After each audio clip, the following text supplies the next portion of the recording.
लिए स्वर्ग का राज्य एक ऐसे राजा के समान है जिसने अपने दासों से हिसाब लेना चाहा, और जब वो हिसाब लेने लगा तो उसके पास लाखों रुपयों का एक कर्जदार लाया गया।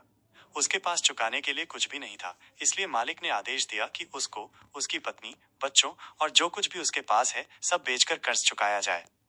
तब उस दास ने उसके पैरों पर गिरकर विनती की, मुझे कुछ समय दीजिए, मैं आपका सब कुछ चुका दूंगा।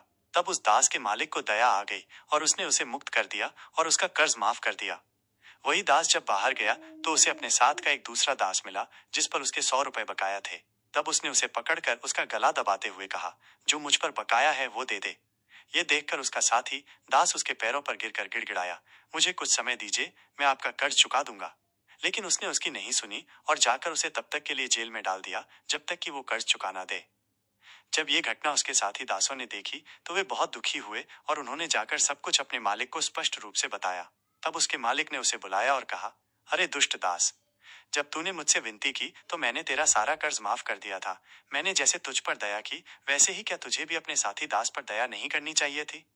फिर उसके मालिक ने उस पर गुस्सा होकर उसे तब तक के लिए यातना देने वालों के हाथ में दे दिया जब तक कि वो पूरा कर्ज चुका न दे। इसलिए यदि तुम में से हर कोई अपने भाई को उसके अपराधों के लिए मन से क्षमा नहीं करेगा तो मेरा स्वर्गीय पिता भी तुम्हारे साथ वैसा ही करेगा।